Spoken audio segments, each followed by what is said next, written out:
Dirección General de la Policía. Comisaría de Vallecas. Parte de intervención. 27 de noviembre de 1992.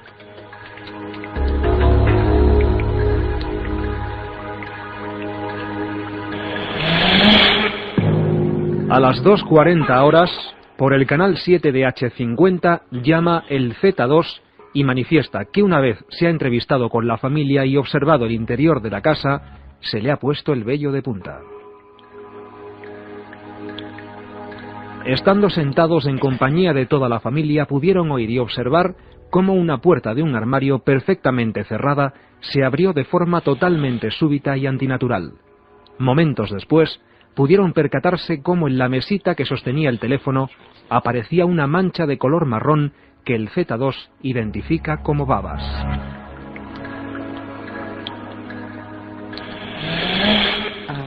En el recorrido que hicieron por diversas habitaciones de la casa, observaron un crucifijo de madera al que el fenómeno le había dado la vuelta arrancándole el Cristo adherido al mismo.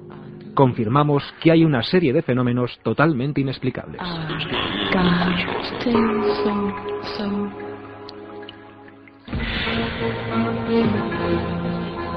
La otra realidad. Milenio 3. En la cadena SER. Pues efectivamente, esto es Milenio 3, les habla Iker Jiménez, a la cabeza de un equipo de periodistas que va a hacerles llegar documentos verdaderamente exclusivos, que no podrán escuchar, se lo aseguro, en ninguna otra emisora. Impresionante, ¿verdad? El informe que la Policía Nacional redacta un 19 de noviembre del año 92, y la verdad es que, bueno, ustedes mismos han podido escuchar. 4 inspectores de la policía dentro de una humilde vivienda, el barrio madrileño de Palomeras, y empiezan a ocurrir cosas que se salen fuera de lo normal. Hace mucho tiempo que este caso está en los cenáculos de los investigadores, pero muy pocas veces hemos escuchado a los protagonistas, personas que vivieron en sus carnes un drama auténtico. Permítanme que intente explicarles un poco la escena. 4 inspectores jefes, policías en ristre, viendo cómo los armarios perfectamente cerrados se abrían y se cerraban, incluso alguna serie de lamentos que no pudieron identificar en un primer momento. ¿Por qué se había llegado a esta escena? ¿Por qué se había llegado a este momento? Máximo Gutiérrez y Concepción Lázaro, humildes padres de familia, como cualquier familia, como la de cualquiera de nuestros oyentes, empiezan a percibir cosas extrañas en su domicilio, y lo hacen justo después, y quizás sea un dato, de que su propia hija, Estefanía Gutiérrez Lázaro, 18 años, muera tras realizar una sesión de Ouija. Seguro que muchos oyentes ahora mismo, al oír el término Ouija, que viene del francés oui, del alemán ya, sí, sí, significaría ese tablero, mal llamado juego, con el que han empezado muchas de estas historias. Estefanía murió de una forma dramática. Los partes del forense dejan entrever que pasaron cosas muy raras. Murió dando gritos, dando alaridos en su propia cama, rodeada de muñecas. Esa misma noche, después de perecer, empezaron a sucederse hechos misteriosos, hechos que con el paso de los días iban increciendo, hasta que Máximo Gutiérrez, aterrorizado, tuvo que llamar a la Policía Nacional. Es entonces cuando se hace realidad este expediente.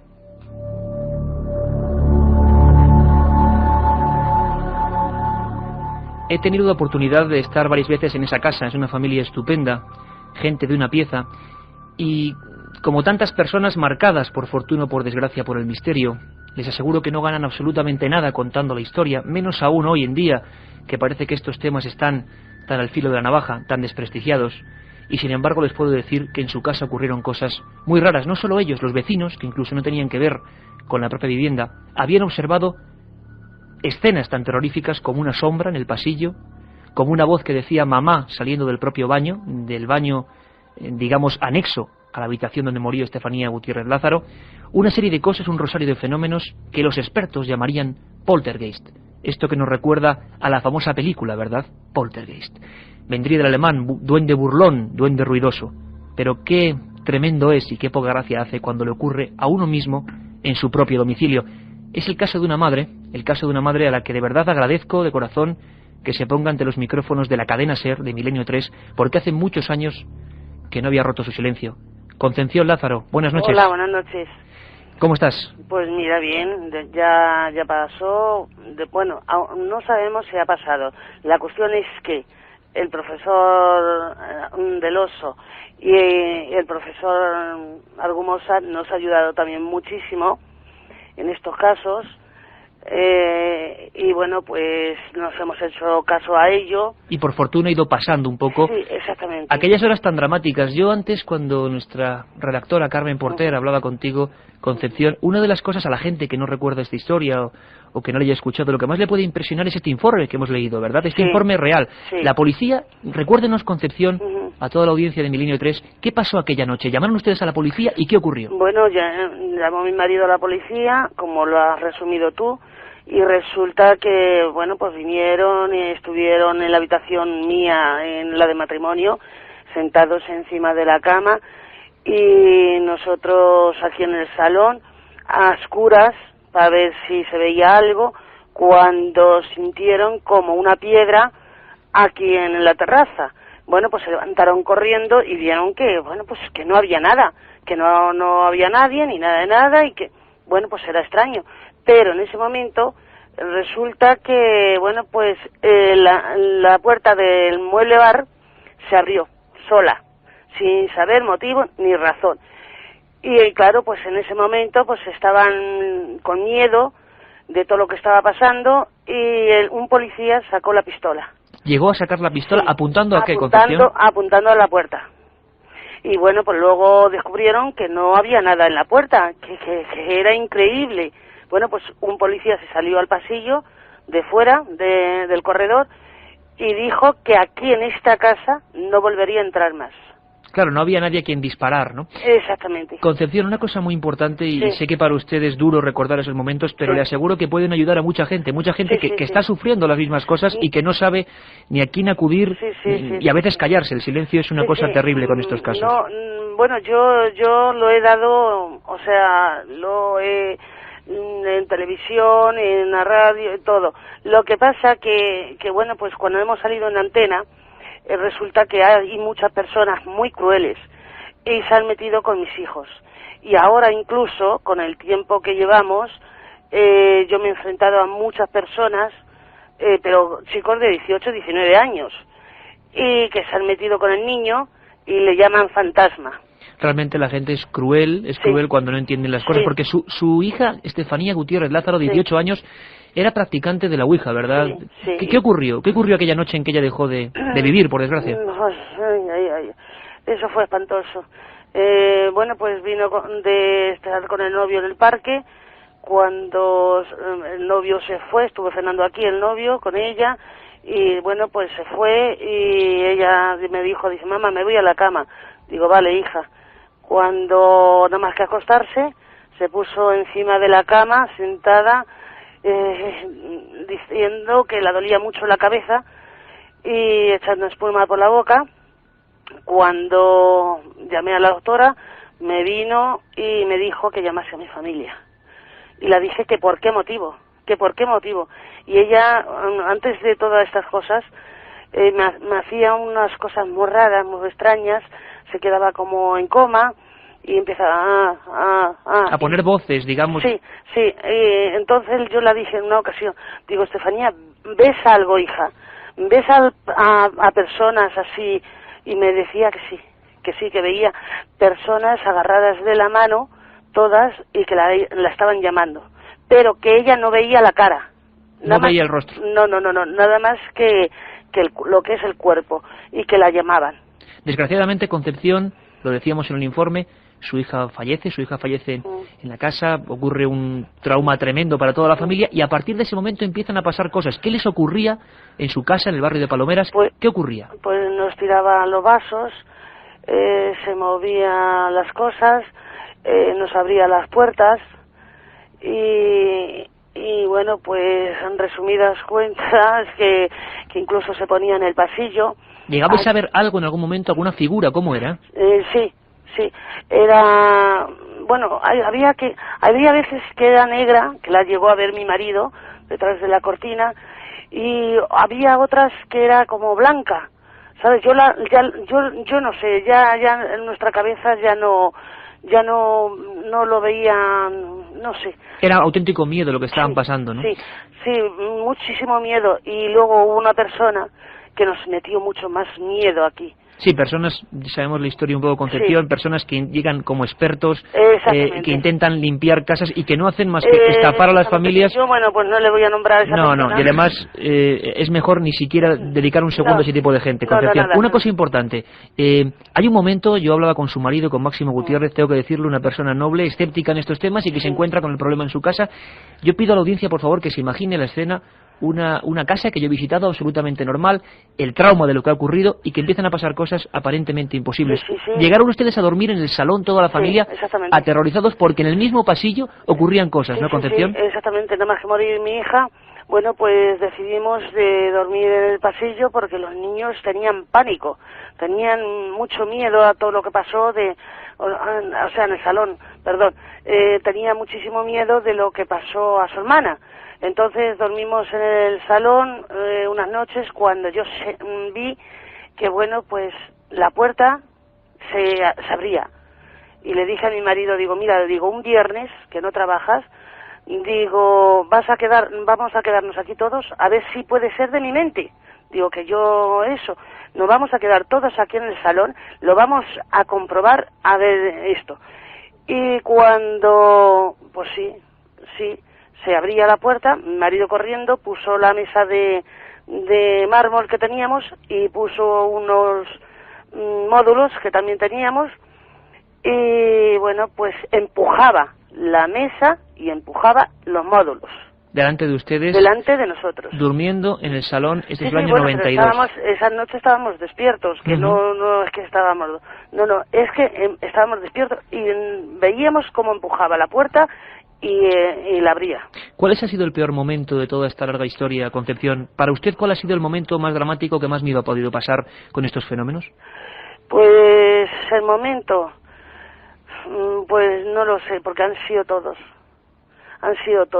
porque mira, te lo estoy contando y no nos están pasando ahora cosas y a mí me se está poniendo el vello de punta.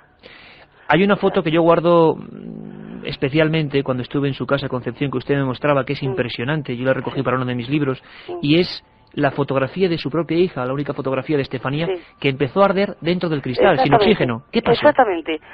Bueno, pues fue un domingo que íbamos a ir nosotros al cementerio, cuando por la noche, sin saber motivo ni razón, empezó a arder y tenía yo suelo de cintasol y tenía un tapiz que ese tapiz ni salió ardiendo ni el suelo de cintasol salió a arder. Cuando entro yo por la puerta y digo, uy, ¿y la fotografía de mi hija? Digo, ¿dónde está? Cuando miro al suelo y estaba ardida en el suelo. Por dentro del cristal. Por dentro del cristal, que todavía la conservo. Sí. O sea que era impresionante. Fue una cosa fuera de serie. Y yo la oigo a mi hija que me llamaba, mamá. Y yo me volvía... ¿Y era la voz de su hija, Concepción? Sí. Y yo por las noches la oía decir, mamá. Y digo decía yo a mis hijas, ¿sois vosotras las que me habéis llamado? ¿Os pasa algo? No, mamá, nosotros no te hemos llamado. Y entonces ya me quedaba yo, pues, sorprendida. La policía Concepción estuvo aquella noche histórica para los temas extraños, 19 de noviembre del 92, no le dio ningún consejo, ¿verdad? ¿Qué iba a decirle la policía? No, nada más que llamase al investigador famoso. Y realmente no pudieron hacer absolutamente nada, se fueron de aquella noche y no volvieron nunca más. No, en absoluto. Y más, los he vuelto yo a llamar y aquí a mi casa no han venido.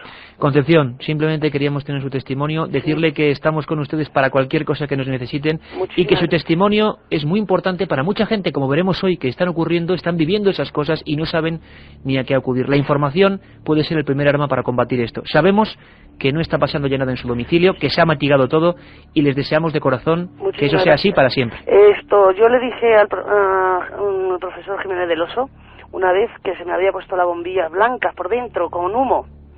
Cuando me dijo, dice, tírala por el balcón. Dice, tírala cuando no haya nadie por el balcón. Eso es lo que hice. Y ya no se han vuelto más a poner. Este señor, como el otro, me han ayudado muchísimo. Lo sabemos, Concepción. Gracias. Se lo agradecemos mucho de corazón y ayuda a mucha gente que está pasando ahora mismo, y hoy conectaremos con ellos, escenas de este tipo. Muchas gracias y que de verdad nada vuelva a solventar a su familia. Un abrazo. Muchísimas gracias. Adiós. Salvador Ortega, investigador policial y experto en criminalística con 37 años de experiencia. Fue uno de los investigadores de los sucesos de la Casa Maldita.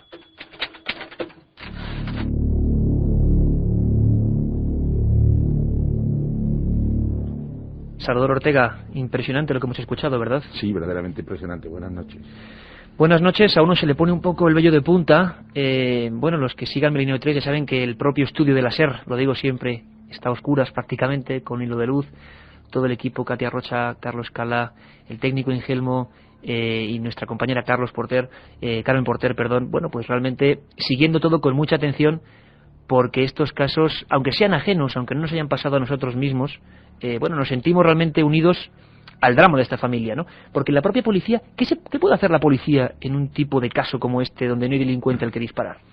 No es cuestión de que no exista un delincuente que disparar, es que lo que no existe son razonamientos oportunos como para poder establecer una investigación en forma. Claro está, el encontrarse con una serie de situaciones en las que aparecen sombras, aparecen estigmas y aparecen circunstancias de este tipo, hay que encontrar una explicación lógica para que tener una razón evidente, indudablemente, para que poder iniciar un tipo de investigación policial. Ahora bien, cuando nos encontramos ante fenómenos de este tipo, en el que se dan, porque según ha contado la madre, ahí se han dado una serie de circunstancias completísimas, indudablemente, para pensar que estamos ante un caso típico de postergay. Ahora bien, desde un punto de vista policial, y yo pienso siempre de la forma concreta, hay circunstancias que tienen que ser explicativas para poder iniciar un proceso de este tipo. Al no encontrarnos absolutamente con nada, pues nos encontramos sin saber qué hacer. Como tantas otras veces, Salvador, bueno, los casos acaban en archivos, auténticos expediente X. Lo que hemos escuchado hoy, lo que hemos vivido hoy en esta primera parte de Milenio 3 es un verdadero expediente X español y, como todos los oyentes comprenderán, a veces supera la propia ficción del mejor de los guionistas. Salvador Ortega, con su amplísimo bagaje profesional, investiga un caso apasionante, un caso que sería una casa maldita, una casa encantada, desde otro punto de vista. Escuchen muy atentamente, porque luego con Salvador hablaremos de uno de los casos más raros a nivel criminal, un caso de la casa maldita de Antonio Grilo en el propio corazón de Madrid. Septiembre de 1948. El cadáver apareció en la cama, con traje, corbata y una mordaza. Los zapatos limpios y los ojos abiertos. Solo cuando el forense se agachó junto al camastro, descubrió que la parte trasera del cráneo estaba machacada por un objeto contundente, probablemente un candelabro.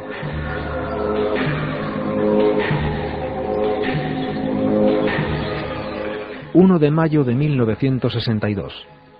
Tenía que hacerlo hoy. Hoy era el día señalado. He tenido que matarlos. Ellos me obligan. Desde el balcón, mirando al cielo, el sastre José María Ruiz señala las alturas con un revólver en las manos. En los brazos lleva el cuerpo de su hijo ensangrentado.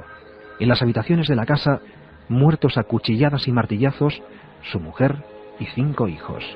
Después se vuela la tapa de los sesos. 17 de abril de 1964. Rufino Vázquez descubre un macabro hallazgo. En uno de los armarios de la casa aparece colgado un niño recién nacido envuelto en ropas ensangrentadas. Nadie ha escuchado nada durante la noche. La madre ingresa en prisión como culpable del crimen. Todo este rosario de hechos truculentos, criminales, que seguro que han puesto también, bueno, la carne de gallina, muchos oyentes, ocurre en un mismo lugar. Ahí está el misterio a nivel policial. Una casa concreta en la calle Antonio Grilo, en el distrito Universidad, 59 escalones, exactamente igual desde hace muchos años, desde 1879, donde se construyó sobre un suelo además también muy especial. Salvador, un caso impresionante y policialmente, bueno, diferente a todos, ¿no? Sí. 8 muertes en el mismo lugar, en diferentes épocas, con diferentes circunstancias. Sí, efectivamente. Sí. No podemos tratar este tema igual que ocurre con la versión que nos acaba de dar la madre de la chica que falleció, en el estado que falleció. Pero indudablemente hay una serie de circunstancias que vienen a redondar en el ánimo de los demás, y policialmente esto es un caso investigable. Tenemos 3 muertes, tenemos indudablemente explicaciones lógicas que dar en una investigación y que nos llevan después a nosotros. Pero sin embargo, si vamos a tratar sobre todo este padre que que en una inmolación familiar pues hay llamadas del más allá, llamadas que él siente, situaciones que indudablemente, si nos ponemos a pensar que el cerebro puede jugar malas pasadas, que podemos llegar incluso hasta denominar que puede ser factibles de fenómenos esquizofrénicos, ¿no? Pero la realidad la realidad es que el cerebro te gasta muy malas pasadas y además son bastante comunicativas y que te van trascendiendo en los mismos familiares, en las personas que asisten a estos temas. En el caso de esta casa, pues tenemos una casa en la que se han cometido 3 asesinatos. 3 asesinatos, uno de ellos con 6 víctimas, ¿no? 7 víctimas, porque al final el sastre José María Ruiz Martínez se descerrajó la tapa de los sesos con un disparo. Salió al balcón, como nos contaba Carlos Barroso en la introducción, mirando al cielo, diciendo: ellos me obligan. Y lo más misterioso de esta historia es que, si bien en 1948 apareció ese cadáver encima de la cama, tendido, una especie de ajuste de cuentas, en la misma casa, en el mismo inmueble, ese tiempo después, este hombre ponía fin a la vida de sus 5 hijos. No sabía probablemente que estaba en la misma habitación, en el mismo lugar o en la misma casa del crimen anterior, y con un cuchillo de cocina, desplazándose como una sombra, mató a Mariloli de 14 años, Adela de 12, José María de 10, Juan Carlos de 5, y luego él a su propia mujer a martillazos. José María Ruiz Martínez era una persona completamente normal que un buen día, como dice Salvador Ortega, empieza a recibir extraños anónimos que hablan de cédeme cabeza, te llevaré a Oasis, mensajes supuestamente incluso extraterrestres. Y lo que es increíble en la ficha de esta casa maldita de Antonio Grilo es que 2 años después, con otros inquilinos, la madre, una de las madres que vivía en ese inmueble, ante el juez dice que se trastorna en esa misma habitación y cuelga a su propio hijo de la percha, ahorcándolo completamente ensangrentado. Tú me hablabas en alguna de nuestras entrevistas anteriores, Salvador, cuando investigabas este asunto, que claro, entre la propia policía imagino que muchos inspectores pensarían: caramba, ya es mala suerte, ¿no?, en un mismo lugar. Puede que un lugar atraiga de alguna forma, y es a lo que vamos, el mal, lo negativo, la energía, no sé. Sí. Yo soy de las personas que pienso que evidentemente estoy más en el lado de la concreción y en el lado naturalmente de aquello que es tangible. Por tu propia profesión, evidentemente. Efectivamente. Y que todo aquello que tenga una aplicación lógica hay que buscarla. Eso es lo normal. Sin embargo, no cabe la menor duda de que existen esas condiciones raras y esas condiciones fuera de lo normal que se han dado en una misma casa. O sea, ahí hay el primer crimen que se comete, parece ser que es un ajuste de cuenta entre homosexuales o una riña de desamores.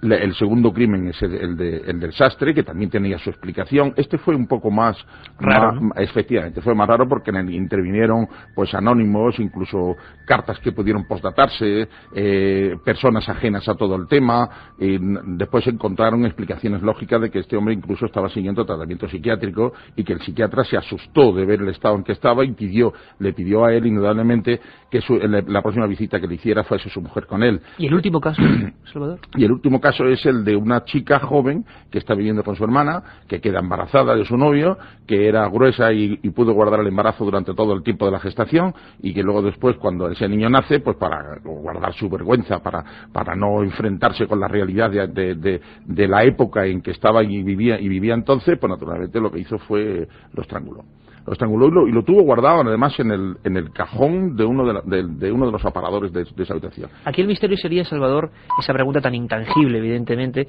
pero bueno, tú personalmente piensas que algún tipo de energía, somos energía, tú me lo has comentado en alguna ocasión, va hacia algún lugar, no lo sabemos. En Milenio 3, por supuesto, también somos tremendamente escépticos y objetivos, pero es cierto que es extraño que en el mismo lugar la gente sufriera esos trastornos y acabase con la vida. No hay casos parecidos, ¿no? En Madrid, desde luego, y en España no hay casos parecidos. No existen. Hay casos de circunstancias parecidas, de coincidencias parecidas, pero como este, y creo recordar además, porque claro, las investigaciones se llevaron en distintas épocas por distintos componentes policiales que fueron los que intervinieron directamente en este tema. Cuando luego después recoges un dossier y vas relacionando una situación con otra y vas incluso intentando penetrar en la escena propia del crimen, ves que en la misma casa que creo que ocurrió lo del sastre, ocurrió también lo de la chica, el parricidio, el infanticidio que se cometió. Te da lugar a pensar que efectivamente hay situaciones no explicables, y pongámoslos entre comillas, Yo soy una de las personas que evidentemente pienso que el hombre, creo que te contesté diciendo que el hombre era policombustible, que es energía pura y que va agotando sus propias energías a lo largo del trozo y de la época de tiempo en que permanece en vida, al menos visiblemente en vida para nosotros. Después hay una energía y que no sabemos nunca dónde va. El hecho de poder pensar que existen energías negativas, negarlo sería absurdo. En pensar que existen, creo que da lugar y pie a ello en muchas facetas de la vida en las que nos tenemos que enfrentar con ellas cara a cara. Luego, ¿cómo actúan? Es lo que no sabemos. ¿De qué depende? Tampoco lo sabemos. A mí me gustaría saber, en el primer caso, en el de esta chica de Vallecas, me gustaría saber si se han hecho pruebas de cuando esa mesa se mueve, cuando esa puerta se abre, si se han hecho fotografías en infrarrojo, si se han analizado situaciones y temperaturas, no temperaturas, sí. Hay muchas cosas por hacer ahí y a lo mejor nos tropezaríamos indudablemente con alguna circunstancia inexplicable que nos pondría, pues eso, el vello de punta, indudablemente. Efectivamente, Salvador, es el sentido de Milenio 3, ¿no? Aquí no estamos hablando de ocultismo barato, de esoterismos, estamos hablando con los mejores especialistas en sus ramas, como lo hicimos en el programa pasado y en esta ocasión, dándonos cuenta, esbozando, intentando vislumbrar que en algunos casos pasan cosas realmente extrañas, que al menos de momento nuestra ciencia, nuestra técnica policial no llega para resolverlas. Un dato importante antes de conectar con Cadena Ser Valencia, la Cadena Ser en Valencia, donde tenemos a Francisco Contreras con un caso, el último gran caso, impresionante. Salvador, una cosa importante, esa casa estaba edificada sobre un sitio especial también, ¿verdad? Sí, en todas las investigaciones que se han hecho después, y normalmente postdatadas a la época en que los hechos han ocurrido, se llegó al descubrimiento de que en aquella zona hubo en tiempo pues un antiguo cementerio. Y este cementerio llegaba parece ser que desde bastante abajo de la calle de lo que hoy es San Bernardo hasta incluso la propia calle Grilo. Si podemos pensar en fenómenos posteriores y fenómenos paranormales, indudablemente tenemos que pensar, y nos han mostrado muchas leyendas, muchas situaciones parecidas e incluso películas que se han hecho sobre este tema, los estudiosos y los expertos nos han llegado a mostrar que evidentemente hay unas energías no dominables y que esto puede haber sucedido pues por estar esas construcciones encima de un cementerio. Realmente espeluznante. Una cosa para toda la audiencia, milenio3@cadenaser.com. ¿Se acuerdan, verdad? Hemos recibido cientos de mails, impresionante la acogida de todos vosotros pidiendo temas. Queremos que sigáis haciéndolo, que seáis vosotros quienes digáis y planteéis la directriz de este programa, investigando nuevos casos. Ha sido increíble vuestra acogida, lo repito, milenio3@cadenaser.com. Ahora, dentro de un momento, conectamos con Valencia. La otra realidad. Milenio 3, en la Cadena Ser.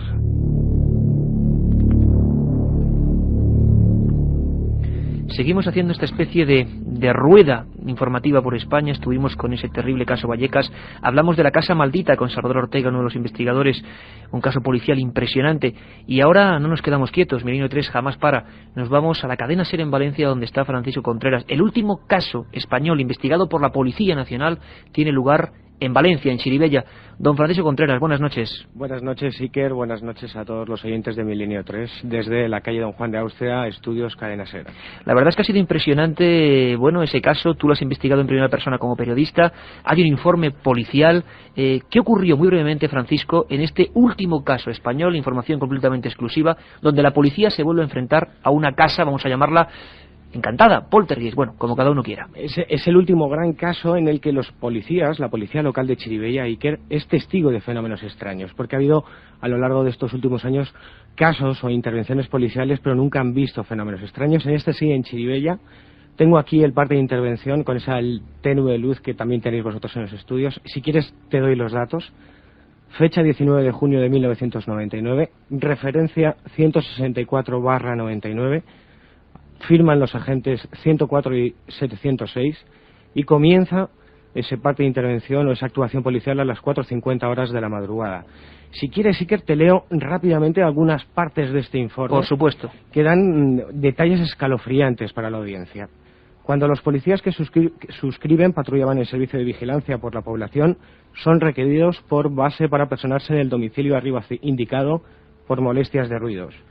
Que personados en el lugar referenciado se pueden escuchar repetidos golpes sin poder determinar la procedencia de estos.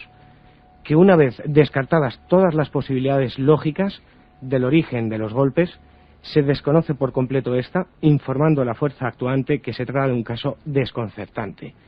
Así fue aquel encuentro entre las fuerzas de seguridad del Estado y lo desconocido. Probablemente, Francisco, el último expediente X, consideramos siempre, y que la audiencia pues vaya acostumbrándose, expedientes X a todos esos informes, como hoy estamos viendo, donde la policía, donde los jueces, donde los propios militares son testigos de fenómenos que no se pueden catalogar. En este caso, una periodista de Canal Nou tuvo la oportunidad, iba a decir la fortuna o la desgracia, eso nunca se sabe. No, desgracia. La verdad es que, bueno, fue increíble el hecho de que ella misma, prácticamente y con la policía, se coló en el inmueble donde estaban ocurriendo cosas muy raras. Un niño también era protagonista y vivió cosas estremecedoras. Pudimos hablar con esta compañera periodista, pudimos hablar con ella y realmente nos contaba una cosa escalofriante. Lo resume de esta forma. Primero una serie de golpes extraños que se oían en la pared. Yo no supe apreciar exactamente en qué pared porque eran como unos golpes que retumbaban, ¿no? Así como con mucho eco.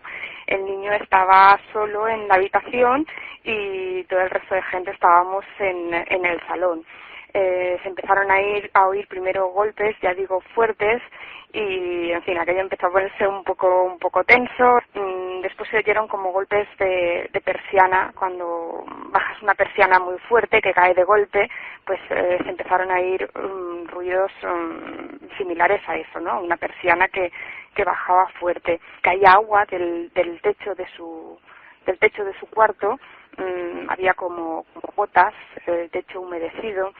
Se oyeron también pasos en el piso de arriba, en un piso en el que no vivía nadie. Salvador, a nivel policial, cuando los inspectores investigan estos hechos, ¿se es muy reacio para redactar esta información o hay que hacerla porque es una intervención más? No, sin duda cuando la policía la solicitan para una intervención del tipo que sea, lo menos que pueden hacer es personarse y prestar la ayuda que puedan entender. Lo único que ocurre es que cuando se encuentran ante fenómenos de este tipo, indudablemente no existe una verdadera reacción policial como pudiera ocurrir en cualquier otro tipo de delito, ¿no?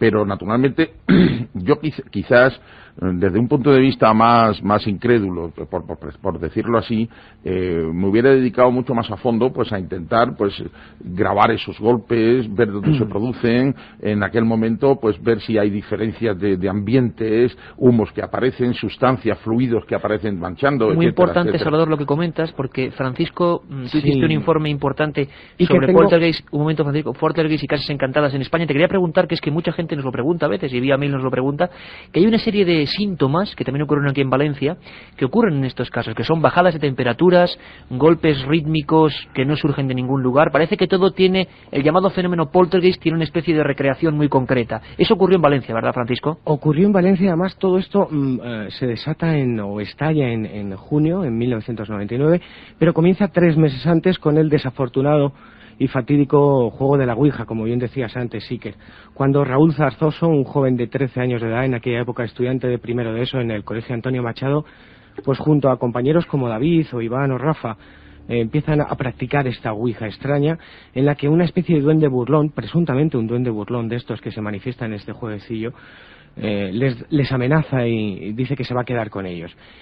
Durante esos 3 meses, para que la audiencia se haga una idea, la familia de Raúl Zarzoso, concretamente su madre, Manuela Ledo, empieza a experimentar en su casa una serie de percusiones estremecedoras y repetitivas, como más o menos sería esto.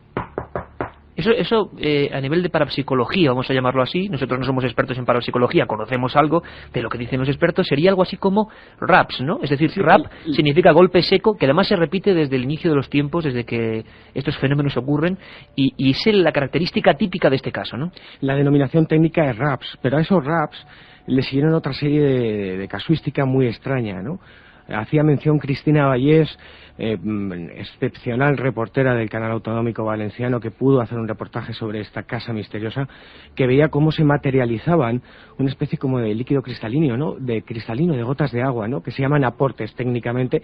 Curioso que solamente hay 2 casos más en España con este tipo de fenomenología, uno en Madrid, en la calle Marqués del Monasterio número 11, en el Baúl del Monje, en una tienda, en un anticuario, y otro que ocurrió en el año 91 en Málaga, en la sede de la editorial Plaza y Janés. El mismo fenómeno exactamente, Iker, pero había más sucesos extraños, ¿no?, inexplicables, como era el movimiento de pequeños objetos por el interior de las habitaciones. Las camas temblaban, sombras errantes se desplazaban por el interior del piso, ¿no?, por los pasillos y las habitaciones.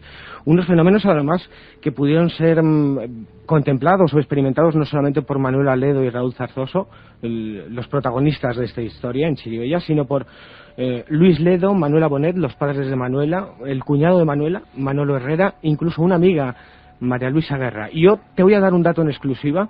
Milenio 3 va a dar un dato en exclusiva sobre este caso, Iker, aprovechando que además está ahí Salvador, que es que los policías volvieron a actuar en esa casa, volvieron a acudir a la llamada, a la petición de auxilio de esta familia, concretamente la noche en que Cristina Vallés y Tere Roch grababan ese reportaje para el canal autonómico valenciano. Bueno, pues uno de los agentes, en este caso el 706, con indicativo móvil 1, tuvo que salir de esa casa espantado por los raps, esos golpes repetitivos que sonaban en Chirivella. Se hicieron grabaciones, tenemos esos documentos sonoros grabados y algún día en Milenio 3 nuestros oyentes lo podrán Seremos escuchar. los primeros, Francisco, en escucharlos. Un abrazo muy fuerte, gracias por esa información. El último poltergeist que realmente ha ocupado y preocupado a la policía española. La otra realidad. Milenio 3. En la cadena SER. Sigue esta información constante por toda España y nos vamos de Valencia, Salvador, a Sevilla, donde ha habido, parece mentira, estos fenómenos. Tú asentías, ¿verdad?, ahí ante el micrófono de la cadena SER cuando decían aportes. Son fenómenos que en todo este tipo de casos a nivel policial han ocurrido siempre de la misma forma, ¿no? Suelen ser repetitivos, o sea, hay una serie de circunstancias y de fenómenos de este tipo que aparecen en estos casos. Hombre, si tenemos que pensar que el simple hecho de tener un juego donde aparece un abecedario completo con una serie de números, y aparece un indicativo que a veces hemos escuchado jugar al vasito o un vaso que se tiene que mover con las manos puestas de todos encima del vaso, a veces pues yo he sido testigo donde el vaso era empujado por más de uno. Esa es la realidad. Ahora bien, ¿te empuja a ti alguna fuerza a empujar ese vaso o es realmente la fuerza la que mueve el vaso?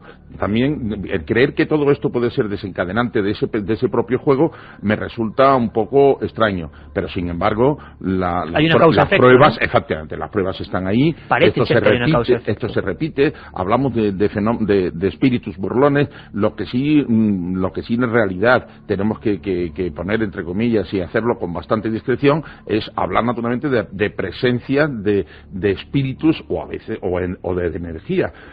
No sabemos cómo funciona nuestro cerebro, no sabemos hasta dónde es capaz de llegar en cualquier momento, no sabemos en qué punto podemos dominar o dejar de dominar una fuerza que puede ser que con los años venideros podamos tener noticia de ello. Pues posiblemente seamos nosotros los que proyectemos y reflejemos esto. Lo que pueda ocurrir después, naturalmente, nos deja escamar, no encuentro explicación para poderte decir efectivamente por qué esto se desencadena y sobre todo cuando estos fenómenos son repetitivos cada vez que se producen. Pero es apasionante, Salvador, tratarlo desde el punto de vista policial, desde el punto de vista de la criminalística, porque nos damos cuenta de que hay mucho más de lo que parece, de lo que nos cuentan. Hay casos realmente que siguen ahí absolutamente sin resolver.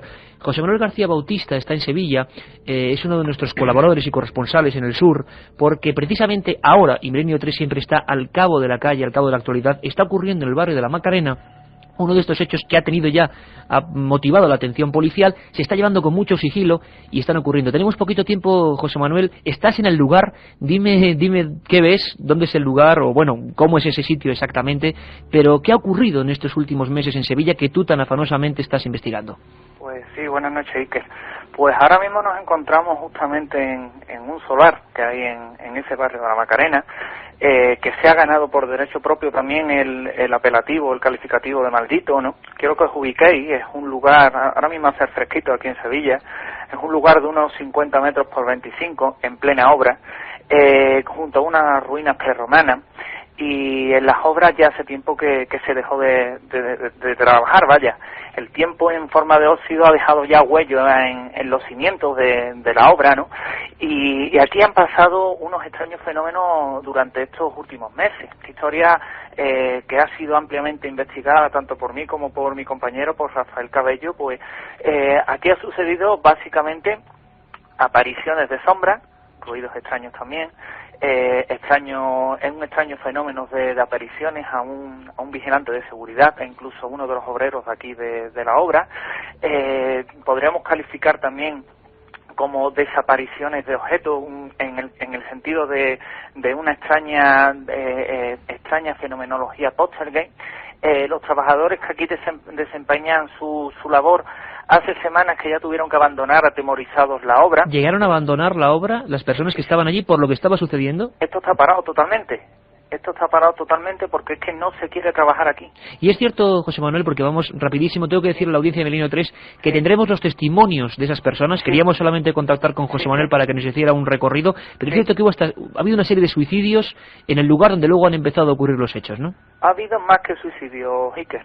Ha habido más que suicidio. Las últimas investigaciones que ha llevado Rafael Cabello por un lado y por otro han dado lugar a descubrimientos sorprendentes, ¿no? Porque en el lugar ha habido 2 asesinatos, también ha habido un tiroteo en que falleció también la víctima, evidentemente. Apareció hace años también dentro de un baúl un cadáver de una persona.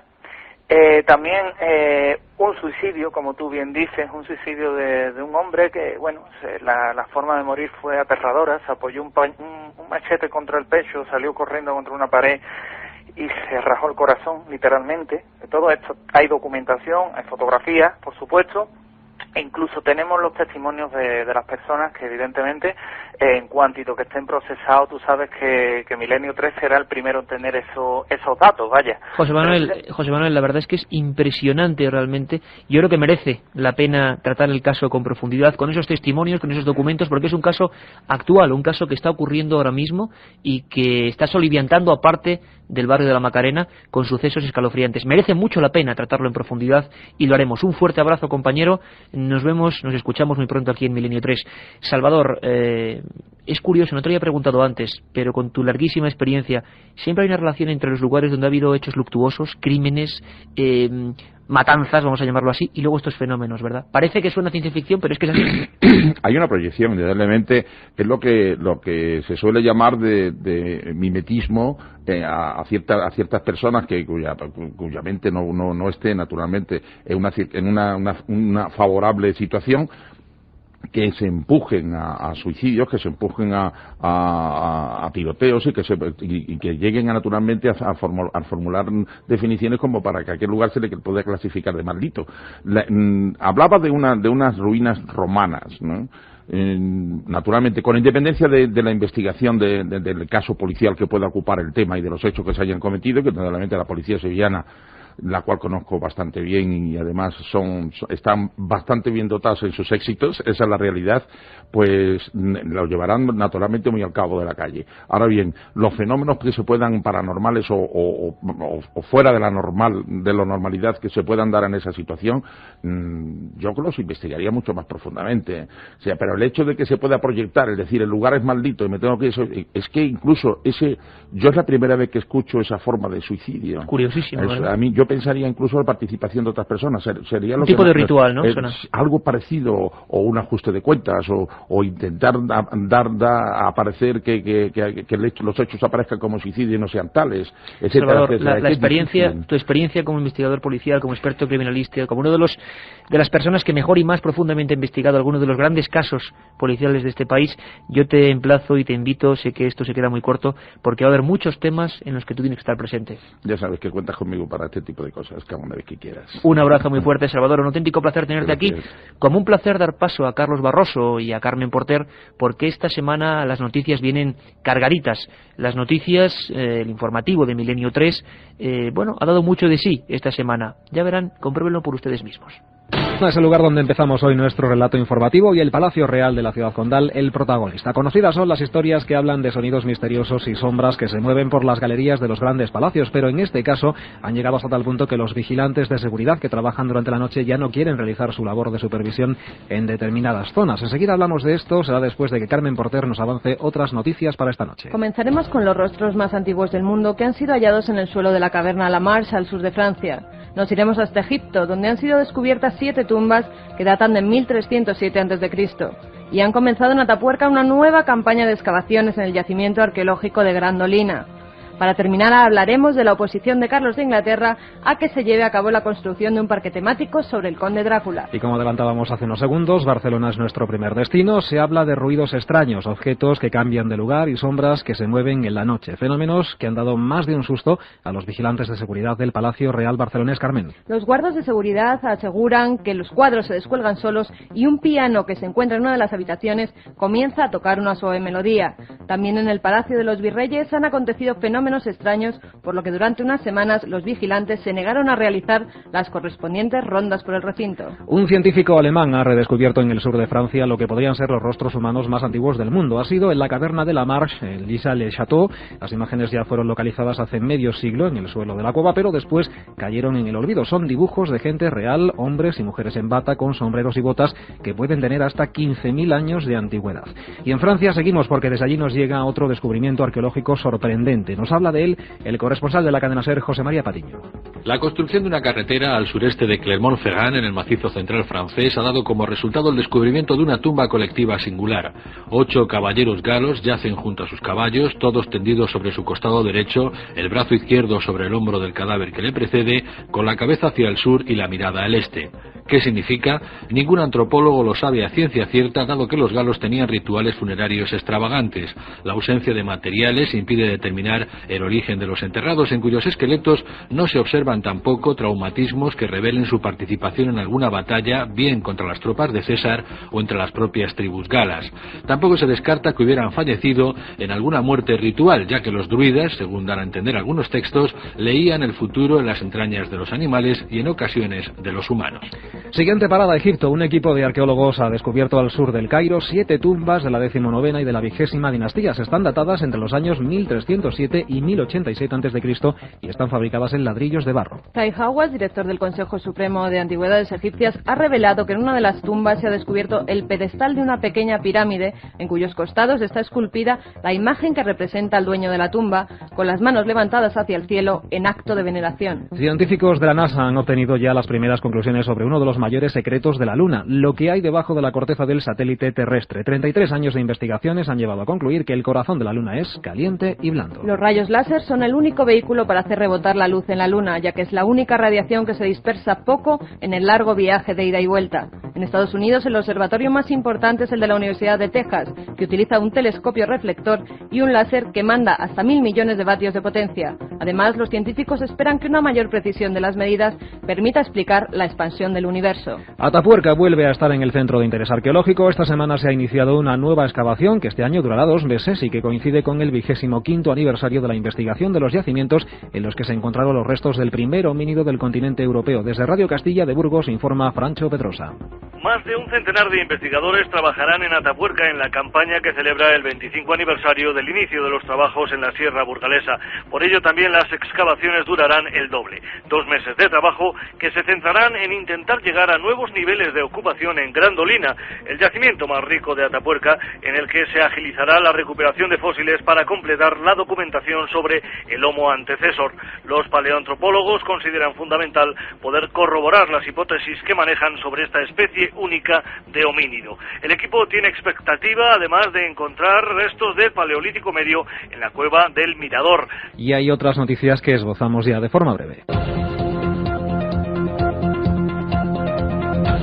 Expertos franceses, belgas y rumanos han descubierto en Rumanía el mayor yacimiento de huevos de dinosaurio del Cretácico superior en Europa. El yacimiento está compuesto por 11 nidos con unos 40 huevos de dinosaurios y fósiles de mamíferos y otros vertebrados entre 65 y 74 millones de años de antigüedad. La NASA ha creado relojes atómicos de máxima precisión capaces de no retrasar ni un segundo en millones de años. Los científicos del programa de física fundamental de la NASA pretenden poner a prueba las teorías de la gravedad y así guiar naves espaciales y resolver una gran variedad de problemas prácticos. Según han asegurado, marineros, soldados, caminantes y pilotos dependen de relojes atómicos, aunque no lo sepan. Y una más, parece que el príncipe Carlos de Inglaterra no le gustan mucho los vampiros. Según Carlos de Inglaterra, la futura construcción del parque temático del Conde Drácula en Transilvania, Rumanía, destruirá las características particulares de la ciudad. Por su parte, Greenpeace también ha denunciado el proyecto, ya que amenazan los alrededores de bosques centenarios y una zona medieval. Pues hasta aquí las noticias en Milenio 3, como siempre, la semana que viene, más. Un viaje en busca del misterio. Milenio 3, en la SER. Nos vamos, bueno, rapidísimo, ni más ni menos que a la República de San Marino. Es una noticia anexa a este informativo. Javier Sierra, nuestro colaborador habitual, está allí porque hay un congreso impresionante. Tenemos un poco tiempo, Javier, pero cuéntanos, ¿dónde estás en San Marino y qué está haciendo, qué se hace allí en ese lugar? Buonasera. Buonasera, Javier. Pues mira, en estos momentos están cenando debajo del piso en el que me encuentro, en el Gran Hotel de San Marino, en una misma mesa, John Anthony West, Robert Schoch, que es el geólogo que dató la Esfinge en más de 7.000 años y que desató una enorme controversia hace una década, Graham Hancock, que ha revelado en su conferencia de hoy que ha descubierto en el Golfo de Camboya las ruinas sumergidas de una ciudad que solamente pudo haberse construido cuando las aguas del Golfo de Camboya estaban mucho más bajas hace 9.000 años. Si su información es corroborada científicamente en los próximos meses, lo que va a querer decir esto es que hace 9.000 años existía ya una ciudad y una civilización urbana perfectamente desarrollada, que es algo que nadie ha aceptado hasta fechas muy recientes. Y también está Robert Bauval, el hombre que descubrió que las 3 grandes pirámides de Giza están orientadas hacia la constelación de Orión, y ha revelado algo excepcional, que es en lo que está trabajando en estos momentos, que la desviación que se ha encontrado en otras pirámides con respecto a las estrellas parece que tiene que ver con el horóscopo del nacimiento del rey, con la fecha del nacimiento del rey al que estaba dedicada cada una de esas pirámides. Como tú has dicho, es un congreso impresionante, es la 3ª reunión mundial sobre los orígenes perdidos de la civilización y los anacronismos en la arqueología y en la historia, así se llama este congreso, y los descubrimientos que se están revelando son abundantes. Realmente, Javier, impresionante, nos contarás muchas cosas a tu regreso. Desde luego. Te esperamos, feliz viaje, y seguro que traerás sacos y sacos de información para Milenio 3. Un abrazo fuerte, compañero. Hasta pronto.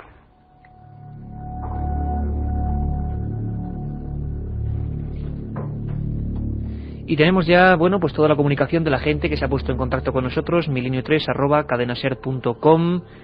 Carmen Porter, la sintonía de Millennium, no podía ser otra, la que despide o va lanzando la recta final de este gran programa de hoy. Creo que ha sido interesante para todos ustedes. Carmen, un montón de llamadas, un montón de mails, de correos electrónicos. Milenio3@cadenaser.com nos han llegado un montón de peticiones sobre temas que pasamos a esbozar. Antes que nada nos han dicho que, Iker, ¿cuándo firmas en la Feria del Libro? Bueno, muy sencillo, el libro Encuentros estará mañana por la mañana y el fin de semana que viene. Esperamos a todos los amigos de Milenio 3, ahí estaremos orgullosos y contentos de estar con todos vosotros.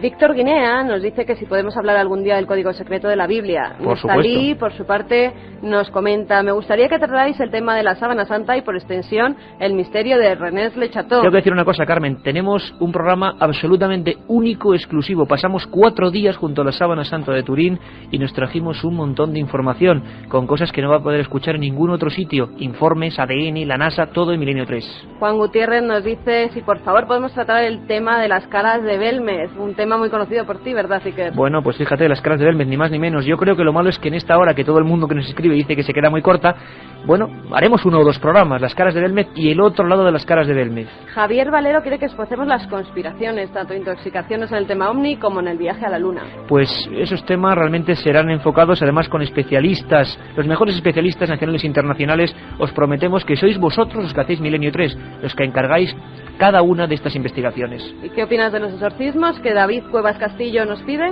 Bueno, don David Cuevas Castillo, un oyente que nos pide exorcismos. Yo tengo que decirle que tendrás exorcismos y eso puede ser casi como una amenaza. Gracias, Carmen, un montón de temas. Katia Rocha, tendremos un contestador y sobre todo tenemos ganadores de esos 10 libros, encuentros para toda la audiencia. Eso es, lo prometido es deuda.